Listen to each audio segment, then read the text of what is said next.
Welcome to PFF Now. I'm Doug Kyed, joined by Sam Fortier of the Washington Post. He covers the Commanders for the Washington Post. Sam, how are you doing today? I'm doing well. Thank you for having me. Absolutely. I want to talk about some quarterbacks and the Washington. I still want to call them the football team. It's actually more fun to call them the football team, I think. Absolutely. I started covering them like a couple months before the name change. So for the majority of the time that I've been covering them, it's been the football team. So I've had a hard time like making that transition. Commanders sounds weird, but your name sort of rhymes with them. So like Sam and the Commanders, I don't know, it's fun. But let's talk about quarterbacks. Ron Rivera, I thought it was a little bit interesting when he talked to the media at the podium. He kind of entertained the notion that they could use that 11th overall pick on a quarterback. He was very open with the fact that they don't have a franchise quarterback, need one. But do you think that one of these quarterbacks actually could be worthy of the 11th overall pick for Washington?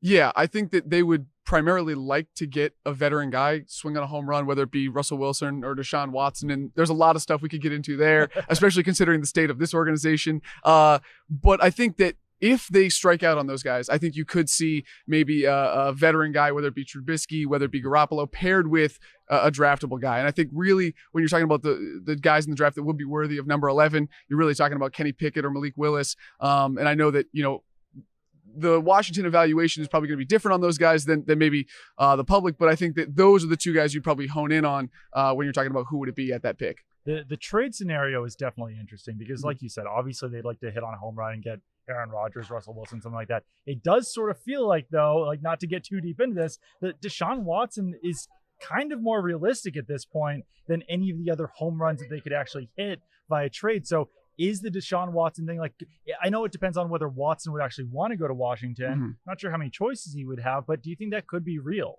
I think it's, if we're prefacing this as what is realistic, this would be realistic. Yeah.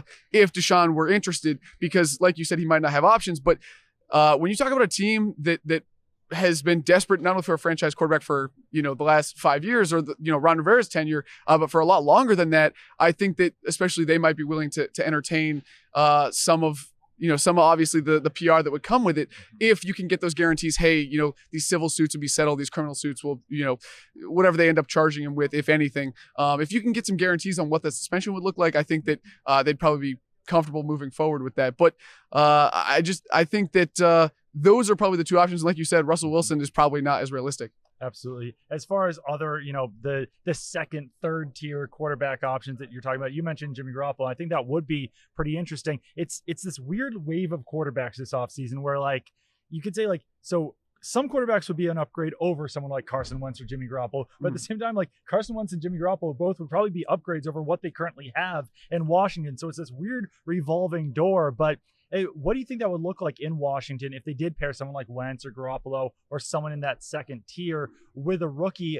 Like, what would be the upside, I guess, at that point of bringing in that veteran, just making sure that the rookie gets groomed along a little bit? Yeah, to me, I think the pairing would make the most sense if you get Malik Willis, for example, because he's probably going to need to sit a year to develop. If you get Kenny Pickett, I think that it wouldn't make sense to have that second tier guy. But Ron Rivera's talked a lot about modeling his rebuild off Buffalo. Obviously, Mitch Trubisky was there last year, so as Ron Rivera, like a lot of football coaches, he loves bringing guys in that he knows. So I think that makes that a pretty realistic possibility if they end up going that route. But yeah, I think that you just want a veteran to kind of show that guy the ropes, like a traditional setup, right? For you personally, I know that we don't typically get like deep into the weeds here, but like you certainly have like ideas of possibilities, but like ultimately when it comes down to it, you have no idea who the starting quarterback of the football team that you cover is going to be in 2022. And that's got to be a little bit strange at this situation. I know that like things have to happen before it comes, but like, when do you think that question will actually be answered for Washington? Yeah, it seems to me like the whole league is waiting on Aaron Rodgers to make his decision right now, because, when he decides what they're doing, then other teams can start making moves. And obviously the Deshaun legal situation is a big part of this as well. But to me, that's kind of what it's hinging on. It's kind of funny that like one dude can hold up a whole league. It's wild. Yeah.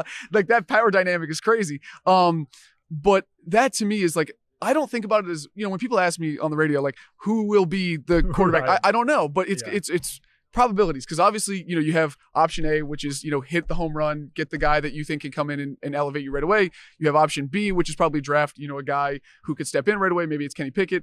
And then you have that third one. Maybe it's more developmental, or you pair him with a veteran. So I don't think that they know who the quarterback will be. It's just there's too many moving pieces, and we haven't even had that first domino fall yet. Right, and it is like Aaron Rodgers is basically holding up the entire league right now, and like it must be like really great for his ego to be able to do this. Not saying that that's a bad thing, or I guess there's no way of not saying that's a bad thing, but like as soon as he makes that decision, all of these other dominoes will fall. But with the Washington Commanders in general, the state of their roster, like where do you think that's at right now? If they do hit on one of those home runs, like, unlikely that's Rodgers or Wilson or anything like that, but if they do get Watson, like, are they immediately competitive? Sometimes I worry that I'm like too deep into it, that I'm like too close to the page, with this team.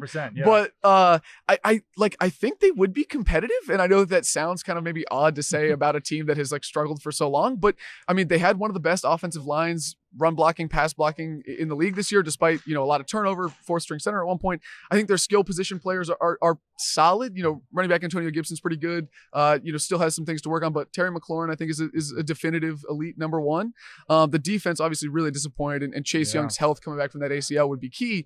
And linebackers, a position that they really struggled at. They but Jamin Davis was not the middle linebacker they thought he was going to be. And at the defensive backs, I think they'll be okay. So I would say that this team would be in the top 5 of NFC teams if they got that home run quarterback. And what would be the next biggest need beyond quarterback for Washington this offseason? It's got to be linebacker. And I know that, obviously with as much as they're in sub packages, you can talk about, they might not need that, but they have two guys in Jamin Davis and Cole Holcomb who neither of them really felt like natural mics. Neither of them, I think really excelled in the communication in the way that the coaches wanted. And I think that was a part of the reason why you saw that defensive line struggle last year is you have 4 first-round picks, you have big egos, and maybe they're not, working in concert as much and opening up rush lanes and things of that nature. So to me, it's really about a guy on defense who can take that green dot and say, okay, I'm getting everybody lined up. Yeah, I know that hopes were high for Jamin Davis heading into his rookie season. Didn't quite live up to them, but certainly possible that could work out if he changes positions. Thank you very much, Sam. What your Twitter handle is at Sam Fortier, correct? Even though it's Fortier, I did Fortier, which is like really not confusing for anyone. So I think that's what that threw me off about the pronunciation of your name, even though I nailed it at the start of this. But thanks again, and people can check out your work at the Washington Post. Maybe I'll change it to Fortier as well. Yes.